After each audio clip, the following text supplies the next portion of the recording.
오늘 말씀은 표제어가 없기 때문에 누구인지 노래는 정확하게 알 수 없지만요.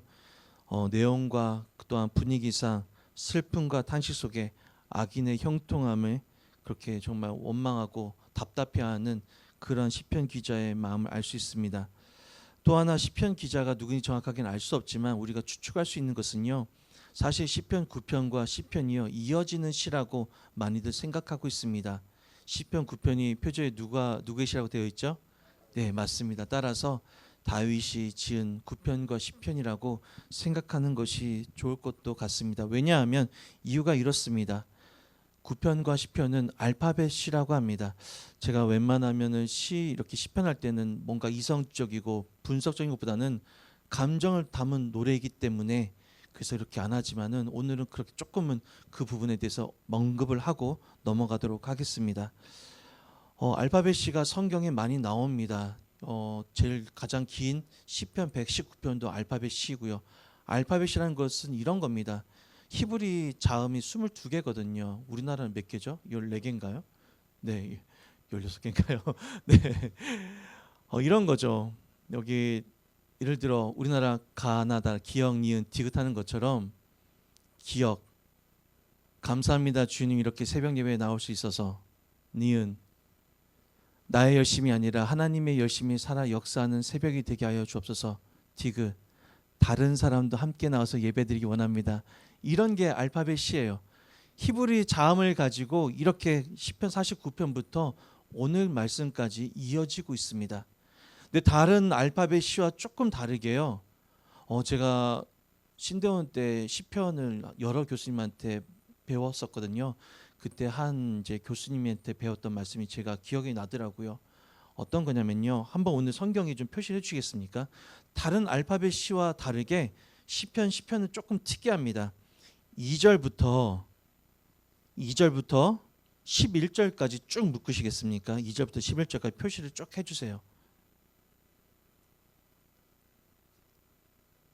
2절부터 11절까지 내용을 한번 보시면 악인의 형통함에 대해서 악인이 떵떵거리고 사는 것에 대한 말씀이 2절부터 11절까지 나옵니다.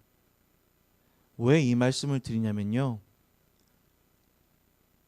2절부터 11절까지는 알파벳 그 순서를 무시합니다. 건너뛰어요. 파괴되고 사실 1절은 라메드라고 하는 어찌하여 우리가 라마 사박다니 하잖아요. 나의 하나님 어찌하여 나를 버리셨나이까. 그 어찌하여가 1절에 있는 어찌하여 라메드로 시작합니다. 근데 2절부터 11절까지는요. 알파벳 그 순서를 파괴합니다. 없어요. 생략하세요. 그리고 다시 12절부터 코프라고 하는 자음으로 시작합니다. 무슨 말씀이냐면요. 악인이 형통하는 것 같지만 하나님께서는요. 악인이요. 흔적조차 남지 않도록 멸절시키시겠다고 기억조차 안 하시겠다는 그 뜻을 하나님의 마음을 담아서요.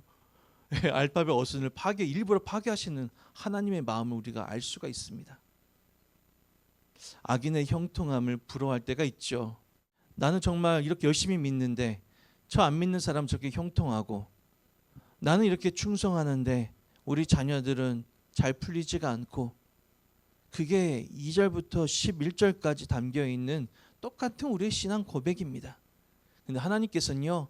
악인의 형통함을 반드시 심판하십니다.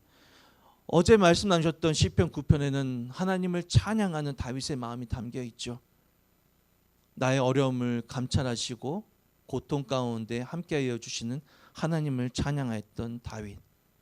오늘 또 그 다윗이 오늘 어떤 시를 올려드리고 있습니까? 그런데요 하나님 왜 이렇게 악인은 형통한 겁니까? 왜 이렇게 나는 예수님을 잘 믿고 하나님을 잘 섬기려고 하는데 이렇게 힘이 드는데 나를 대적하는 원수들은 왜 이렇게 힘이 세고 모든 것이 잘 풀립니까? 저는 왜 이렇게 힘이 듭니까? 도대체 하나님은 어디에 계시는 겁니까? 라는 말씀으로 오늘 말씀을 고백하고 있는 겁니다. 우리 1절 말씀 함께 읽을까요? 1절입니다. 여호와여 어찌하여 멀리 서시며 어찌하여 환난 때에 숨으시나이까. 어찌하여 시편 22편에도 어찌하여 라는 말씀이 많이 나오죠. 주님께도 그 말씀을 십자가상에서 인용하셨고요. 오늘 말씀도 똑같습니다. 어찌하여 여호와여 멀리 서시며 어찌하여 환난 때에 숨으시나이까. 다윗은 지금요 숨어 계시는 하나님, 아무리 불러도 대답이 없으신 하나님께 정말 너무나 답답한 마음으로 고백을 올려드리고 있는 겁니다. 악인의 형통함을 방관하시는 듯한 하나님, 내버려 두시는 듯한 하나님이 원망스럽기까지 하였겠죠. 왜 이렇게 나에게서 멀리 서시고 또 내가 이렇게 힘이 드는데 도대체 어디에 계시는 겁니까? 마치 어린아이가 넘어져서 엄마 엄마 나 넘어졌어. 너 엄마 어디 있는 거야? 엄마 엄마 불러도 엄마가 오지 않아요. 그 심정으로 지금 다윗이 하나님께 원망하며 탄식하고 있는 것입니다. 우리가 신앙생활 하다 보면은 참 이런 때가 많죠. 다윗만 그런 게 아니라 정말 크고 작은 자연재해를 우리가 경험하면서 또한 전쟁과 경제 위기를 겪으면서 또한요 멀리 갈 것도 없이 가정의 위기를 겪으면서 개인의 위기를 겪으면서 우리가 하나님 도대체 어디 계시는 겁니까? 어디에 계시는 겁니까? 그렇게 우리가 하나님 앞에 나아갈 때가 참으로 많습니다. 어찌 보면 우리의 신앙생활은, 우리의 일상생활은 정말 크고 작은 문제의 연속인 것 같습니다. 정말 그렇지 않으세요? 결혼하신 분들은 시댁에서 뭔가 문제가 이렇게 해결이 되면 갑자기 또 이제 친정에서 문제가 생겼다고 연락이 오고, 저희 집만 해도 그렇습니다. 네, 큰 녀석이 문제를 일으키면 또 이렇게 그 문제 해결하면 이제 이번에 둘째 녀석이 하고, 둘째 녀석이 그러면 이번에 큰 녀석이 그러고, 아내가 그러면 이번에 남편이 그러고 우리 문제는 정말 끝이 없는 것 같습니다. 그때마다 하나님께 답답하여서 하나님께 올려드릴 때가 있죠. 하나님 왜 이러십니까? 하나님 도대체 왜 이러십니까? 하나님 도대체 어디 계시는 겁니까? 왜 이렇게 내버려 두시는 거죠? 이렇게 저는 힘이 들어 죽을 것 같은데. 다윗도 똑같습니다.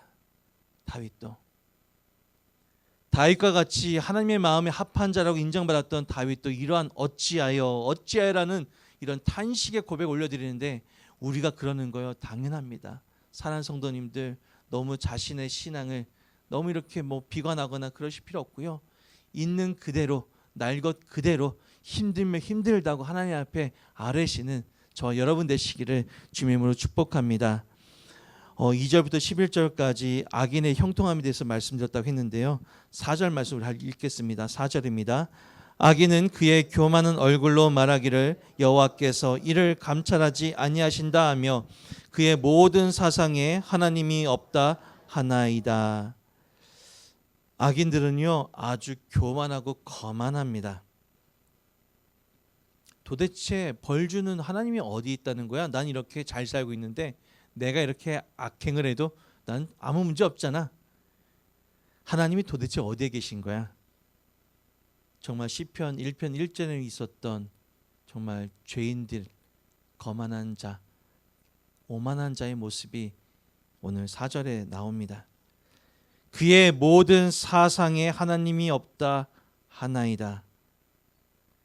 하나님은요 눈에 보이지 않지만 우리가 영적인 눈으로 바라보면 하나님을 볼 수가 있습니다.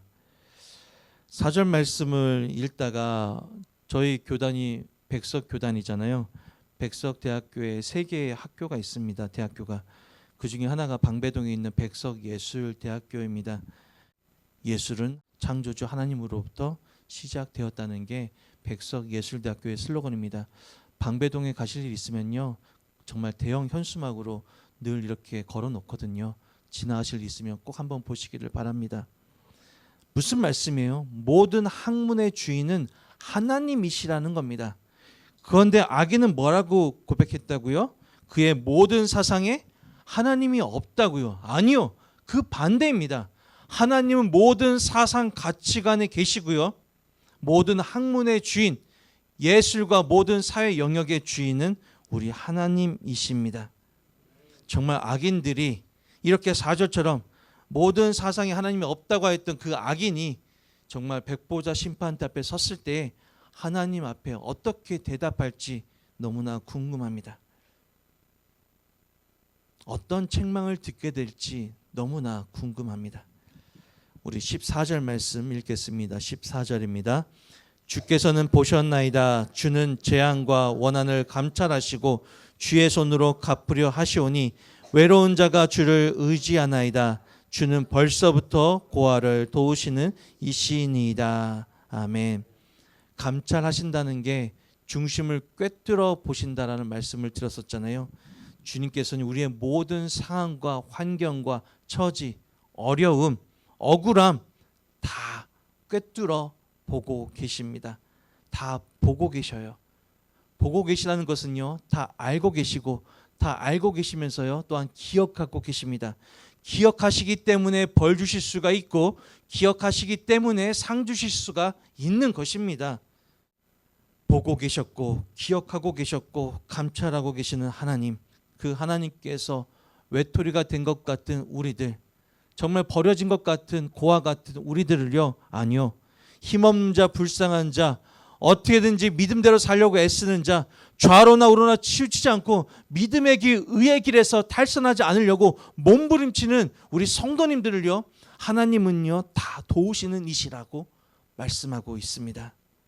오늘 하루도 우리에게 어떤 일들이 벌어질지 아무도 모릅니다. 정말 아무도 몰라요. 그러나 하나님께서 다 보고 계시고 알고 계시고 기억하고 계시고 도와주시고 책임지시는 것을 믿으시고 오늘 하루도 믿음으로 달려가시기를 주님의 이름으로 축복합니다. 우리 17절과 18절 말씀 읽겠습니다. 여호와여, 주는 겸손한 자의 소원을 들으셨사오니 그들의 마음을 준비하시며 귀를 기울여 들으시고 고아와 압제당하는 자를 위하여 심판하사 세상에 속한 자가 다시는 위협하지 못하게 하시리이다. 아멘. 여호와여, 주는 겸손한 자의 소원을 들으셨사오니. 아멘. 들으셨다라고 말씀하고 있습니다. 우리 하나님과 영적인 호흡, 우리가 올려드린 모든 기도요, 우리 주님이 다 들으십니다. 기도 가운데 하나님께서요, 우리의 기도를 다 들으셨다고 하는 확신이 있으셔야 우리 성도님들 마음 가운데도 소망이 또한 생기실 겁니다. 내가 허공에 메아리 치는 것 같은 기도를 올린다고 해보십시오. 얼마나 허심 빠지는 겁니까? 왜 기도해야 되는지 그 이유조차 모르실 텐데, 그러나 17절 말씀처럼 여호와여, 주는 겸손한 자의 소원을 들으셨사오니 그들의 마음을 준비하시며 귀를 기울여 들으시고. 아멘. 또한요, 18절처럼 반드시 하나님은요 심판하십니다. 반드시 심판을 하십니다. 악인을 심판하시고 의인을 상 주십니다. 믿지 않는 자를 벌하시고 믿는 자를 주님께서 영원한 생명, 의의 면류관, 생명의 면류관으로 우리에게 갚아 주십니다. 사랑하는 성도님들, 힘든 그대로 주님 앞에 나오시기 바랍니다. 다윗처럼요. 주님 앞에 내어드리면 주님이 다 책임지시고 보호하십니다.